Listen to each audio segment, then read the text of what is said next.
If you're anything like me, you've probably spent hours experimenting with prompts. You've discovered styles you love, model settings that actually work, and probably even built up a giant notes doc full of prompts that you don't want to lose. But every time you want to recreate that look, you're digging through old creations, copying settings, tweaking prompts, and trying to remember exactly what got that prompt to work. And that's why now we have templates. Templates let you save your entire creative workflow, and not just the prompt, but the models, settings, style, keywords, and even fill in the blank creative tools, so you can recreate consistent results with just a few clicks. So if you've ever thought, I finally got the perfect result, now how do I do that again? This update is for you. The natural progression of creating through AI art goes usually like you discover models you like, and you discover prompts that you know are going to be consistent across these models that you like. And you learn combinations that consistently get good results. And then you have to remember all of it. So templates really just let you save all of that knowledge into one tool. Anyways, let's just get into some examples. So here are a few templates that I've created and published. I saved the style, and now we can change up the idea. For example, let's go to this painted anime. This is how you use a template. Let's try a dragon, a castle, and then let's do a cyberpunk city. I really do like this Studio Ghibli painted anime type look. Because I liked it so much, I built this template using a prompt that I have used in the past to create this look. And now I can just reuse and reuse this template over and over again. And anybody can. So here's my dragon in the painted anime style. Here's the castle. And then here is the cyberpunk city. This is a pretty simple template and easy to use, very basic to use.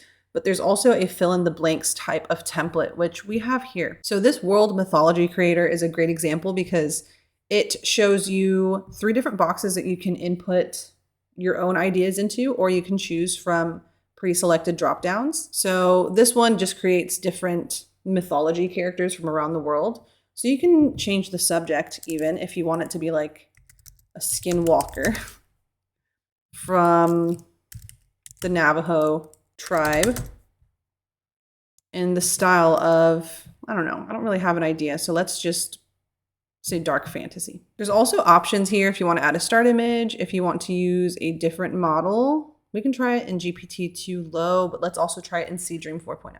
There could be an argument that templates are limiting creativity because now everything's done for you, when in fact, I feel like this actually just enhances creativity because this is a creative tool all in itself. I just wanted to expand on this because I realize I didn't do a good job of explaining myself. Templates give you access to styles and techniques and workflows that you might have never discovered on your own.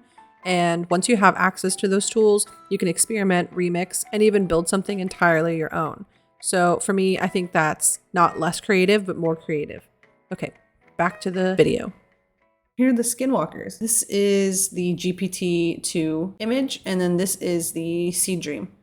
So tell me which one you like more in the comments, but I think for now that's enough examples. We should actually go through community templates because this is the fun part. You should see how many meetings with the NightCafe staff that we sit through, and we are all so hyped up on these styles coming through. To find these community templates, you go to choose a template and you go to browse. There are different filters for the templates. So you can filter through non-pro, any model. You can also filter by category. So you can filter by style, fill in the blanks, edit image, things that we just quickly went over before. And if you're curious what the differences are between these, we will go through that later. But first, let's look at these. So you can look at top of the week, trending templates. You can look at new, most used, oldest, and there's just so many ways to explore these. But you can also search them. Let's just try one out. So this is from Nana. I know who this person is, and I love their style. And of course, I've always seen their art and wanted to replicate it. But now I don't have to guess what their prompts are. I can just enter my own prompt and create something in their beautiful style.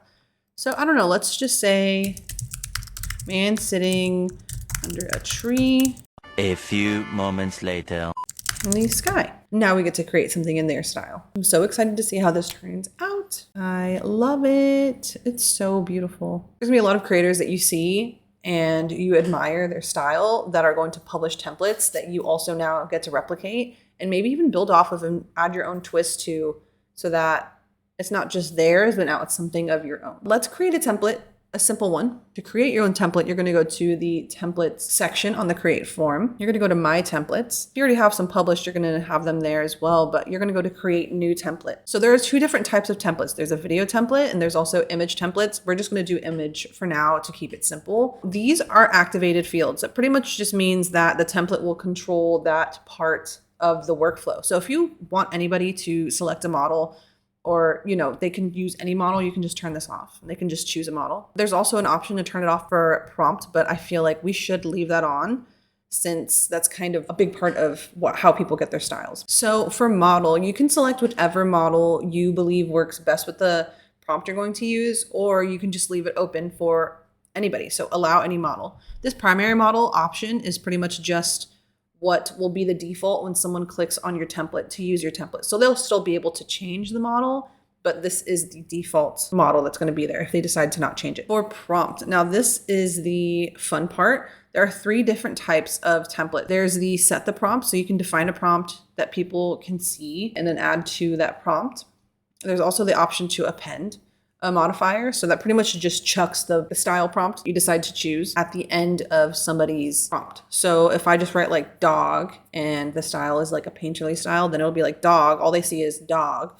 And then the prompt will be added after the subject that they typed in. And then there's also fill in the blanks, which is what we went over with our world mythology creator, or that actually creates blanks so that people can fill in and add their own subject and, really customize a prompt. You could hide the prompt fields. People don't see it, but I will add that the final prompt is not private. So just because you're hiding the prompt doesn't mean people can't see the prompt. It's still discoverable. You have the option to also help them describe something. So like if your prompt is in a style, then you could tell them to choose a subject.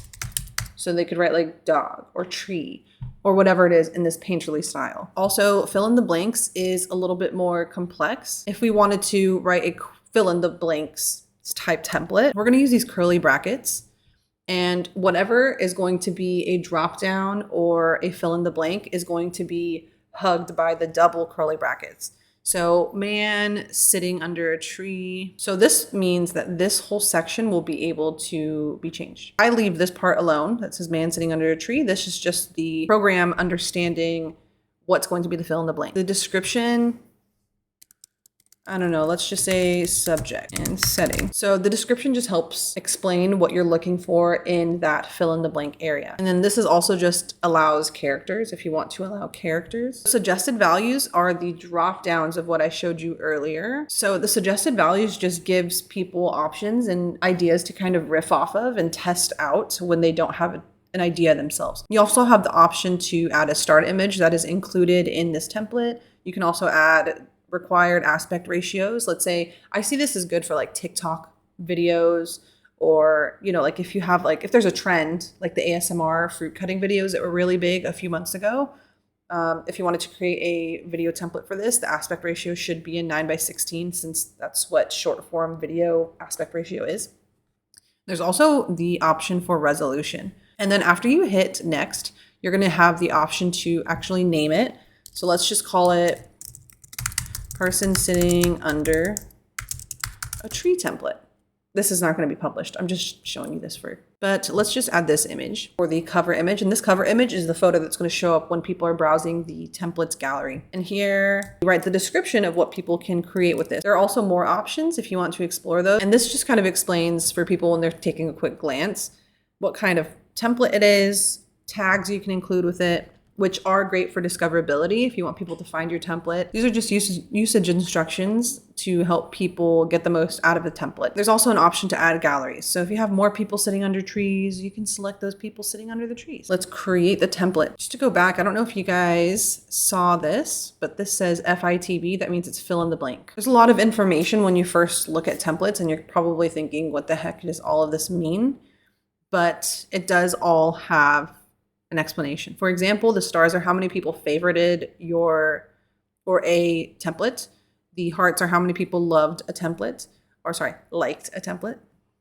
And this 90 images next to it shows how many images have been made with the template, the bigger vision. And this is where the feature actually becomes exciting, because templates aren't just about saving prompts and workflows. They're actually about capturing creative knowledge and providing it for the rest of the community. So every workflow, every style technique, and every creative trick can become something reusable for the wider Night Cafe community. Today, there are hundreds of templates, and I don't think it's going to be too long before we hit thousands of templates on Night Cafe. All of that said, if you've built up a collection of prompts, styles, or workflows you use over and over again, try turning one of those into a template today. And if you discover a great public template, let us know which one becomes your favorite down in the comments below. Well, if you made it this far, you might as well subscribe, like the video, comment down below, and share with a friend who might need some help with templates. We'll see you guys. Happy creating. Thanks, everyone.